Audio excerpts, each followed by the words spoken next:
Number 1, making more money. This save is 5 hours old, 114,000 credits already. The first thing you need to know is that selling to your kitchen dude is giving you more. This water bottle sells for 195.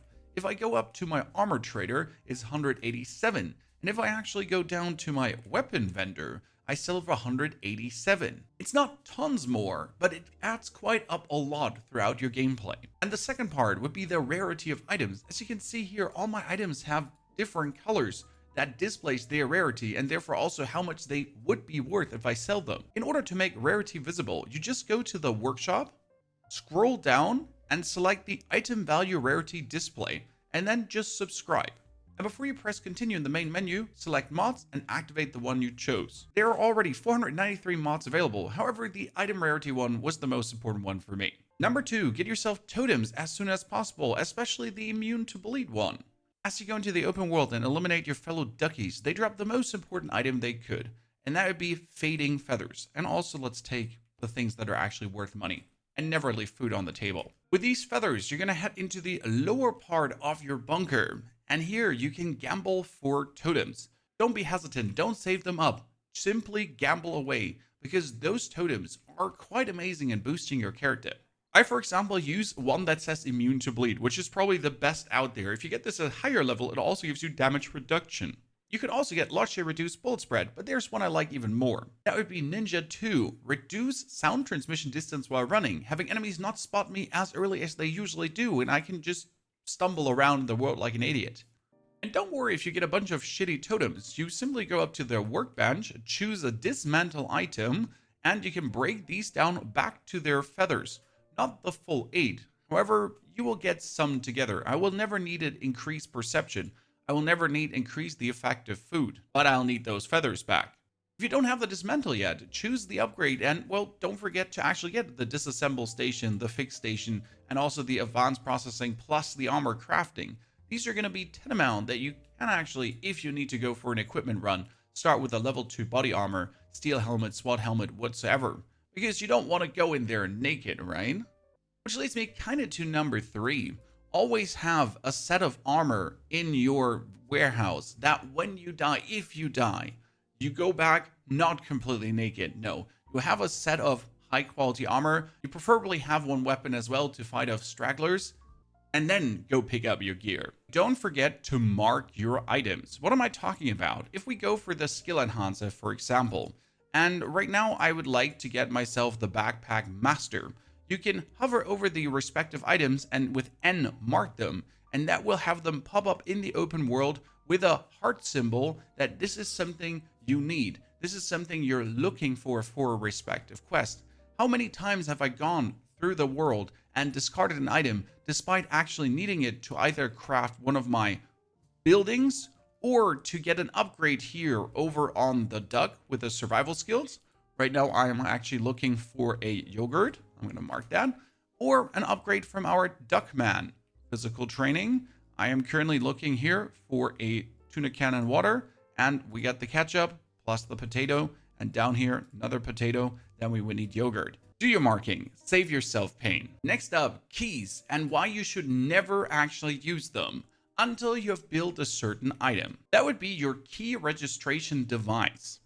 This key registration device has you walk up to it and then you pull in a key and register it.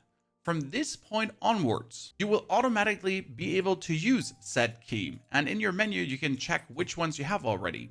I, for example, like to go to the abandoned gas station in the warehouse area, in the second area. Well, I got this here in my key register. I don't ever have to carry it around with me, and I have infinite uses. Okay, now let's talk about the most important piece of equipment that is often ignored, and those will be your headphones. It says enhances audio sensitivity, allowing you to detect direction of sounds. Let me show you how that looks. With the headphone on, if someone is shooting at you or walking, you'll see these white lines in front of you that display from which direction the sound is coming from. And alone with this piece of information, you can just shoot in the direction even without seeing the opponent. Obviously later, with aiming, you can then really spy them out. But it's giving you an indicator for what's happening around you, which is quite useful. By the way, as you loot those ducklings, never think you have enough cold core fragments because you've upgraded a lot. You will always need more. Okay, now let's get to the juicy bits. Always carry a shovel. If you don't carry a shovel, at least in your inventory, if not in the melee weapon slot, you're an idiot. Shovels allow you to dig up treasures from these shovel spots, and they are always at the same spot.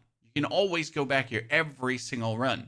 You're going to say, Pony, these are stinky earthworms. That's not really worth it.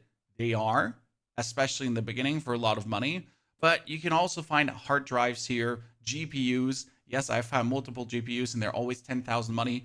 If not, you're actually needing them for a quest.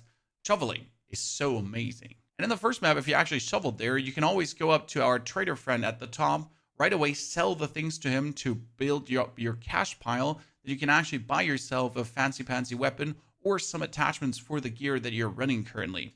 Plus the potential quest item. As you can see, I have quite some things marked that I need for my quests. Now, 3 big things before you head out on an extraction. First, you got to make sure that you're topped up on energy and water. How do you do that? Well, you just walk up to your kitchen and you can actually eat at this spot here. If your kitchen is turned the other way around to a wall or weirdly, you can actually not do that. So make sure that it's really standing this way, facing forward and not attached to a wall. Yeah, you want to be able to easily do this. Also, check your time. Mine says 18:07 in the corner. You don't want to go out when it's close to night because the night enemies are quite brutal if you're not prepared for them and will absolutely kill you and ruin your progression, right? And then on top, we have the storm. Now, you could go out into the storm, but I don't recommend it unless you're truly ready, prepared, and have the equipment for it. If you're checking these 3 things, then you can head out. Now, what will be the most important upgrades that you should be looking for? First, survival skills. You want to reduce the energy and the hydration drain rate. This will just prevent you from having to chug food at all the times, making life vastly easier. Then on our physical training guy over here, this stuff is very easy to knock out. It gives you more energy, better stamina recovery, you can carry more weight, all the kind of things. And the only stuff you need for this is actually food, right? You don't have to invest money in him. Therefore, make sure to get your gym as soon as possible to then also mark all the items and chuck in everything you can. When it comes down to the storage upgrades, that comes a bit down to your discipline. I have my storage way bigger at this given point, and I obviously do want to expand it, but that's mostly because I really suck at taking care of not just hoarding everything. However, it's better to hoard everything than to miss a specific item later on, right? Then, as you're going for your skill enhancement, I did focus on the left side of the tree at first, because this increases your field of view, your max HP, and also the perception range, plus then again down here, visual range, and even head armor, and later also the body protection again. So the left side has really been what I needed to have, especially then with the backpack capacity and extensions that you can carry more. The right side was a bit secondary because 3% gun damage multiplier, recoil control, quicker. All of this is not that important. Yes, you do want to unlock this down the line. However, the left side is really with the dog trainer, especially for the backpack capacity, very important, right? If you can put 2 items in here, and especially they're not weighing down on you, 65 or nothing, yeah, that's quite useful, and you're guaranteed getting them back even if you die. So do that. Now, a final tip, and this one is very important for new people. The first zone you can pretty much zoom through. There are very few bumps that will hold you back, especially as you have your first body armor. Suddenly everything becomes easy. Even killing the final boss, Mr. Chapo, is simple. However, as soon as you enter the next areas, things take a turn and get vastly more brutal. Even with your full level 3 armor and your helmet or 4 and 4, even with that, it can be harsh. Make sure you have a good weapon, especially if you have the rarity monitor. Make sure that you have a golden weapon because usually they turn out to be better. And most importantly, take your time. Rushing through is very possible in the first zone, but in the further zones, you gotta be a bit more measured, or you're gonna step into a hornet's nest that's about to tear you apart. Now it's your turn. Drop in the comments below your secrets, your tips, your things you absolutely need to share that people should not forget, your little stuff you have discovered. And if you would like to see my first stumbling, bumbling steps into the game, enjoy and take care.